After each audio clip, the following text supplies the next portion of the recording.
Renalyn, ilang taong ka na ngayon? 25 po. 25. Bakit ka naging konsumisyon, sabi ng tatay mo? Hindi naman po ako dati ganito eh, kasi nag-rebelde po ako dahil sa kanila. Dahil sa tatay at nanay mo. Bakit? Kasi po nung bata po ako, di naman dapat po ako mag-aasawa ng maaga. Dahil po kasi minsan, binububong niya po ako nung bata po ako. Sinungaling ka. Pinapalo niya ako. Hindi totoo yan. Tapos hinahabol niya po ako ng sinturong kinukurot. Kaya Alam mo, po, kaya kita yung ginaganon. napag-isipan ko para po sa'yo yun. mag-asawa ng maaga para po lumayo po rin sa kanila. Sa tatay at nanay mo rin iniwan mo yung mga anak mo. Kaya nga, Yung ngayon po yung dalawa kong, yung una ko sa ngayon, pong panganay, alam mo kasi wala sa na kanya kuryente. Alam mo na tayong kuryente, Okay, ba't umalis pero ka? naiintindihan mo ba na sinasabi ng tatay mo na ikaw ay marupok sa pag-ibig? po. Opo. Bakit? Bakit ka naging marupok sa pag-ibig? Kulang ba?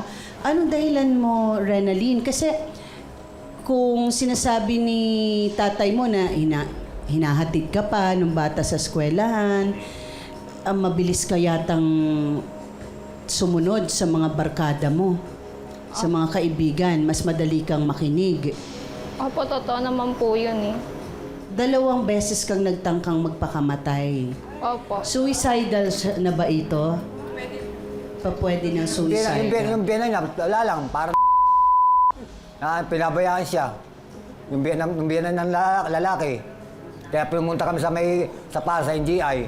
Dahil naglalasot na siya ng pulso niya.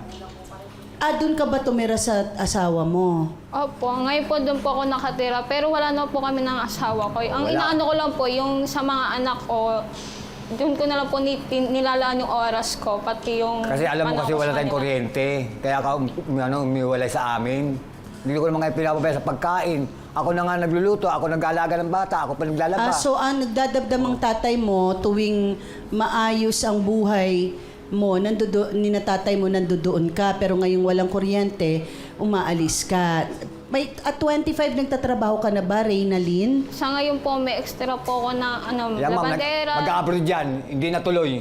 Ayaw kung bakit. Siguro nasulsulan siya ng biyanan niya. Ano nangyari sa pag-abroad mo? Ano po, hininto ko po talaga yun. Kasi syempre Hindi niya inisip yung anak niya eh. dalawa ko pong anak, Bata pa wala siya pong pag-iiwanan. Inaano din po ako ng anak kong babae.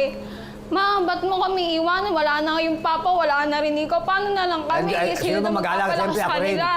Mag-aalaga nun. Iba naman daw yung pagpapalaki ng magulang kaysa naman sa lola at lola. Wala na nga daw magmamasa kanila. Paano Ay, daw sila?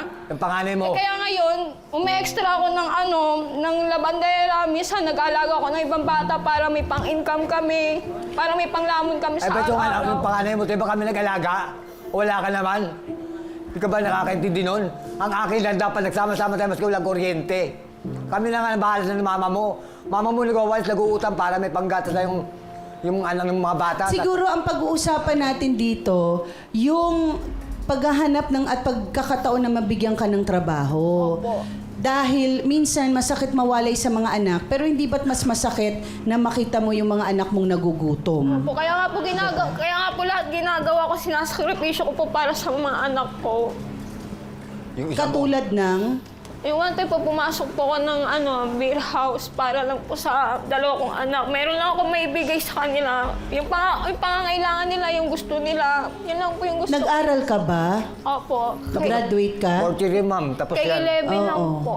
Kasi siguro, Renalyn, yung ginawang paraan ng tatay mo na makapag-abroad ka nun, kung nag-grab mo yon, mas maganda sana ang buhay, di ka Kaya na nga, nakapag-beer house pa. Ilang taon na ba yung mga anak mo na yan?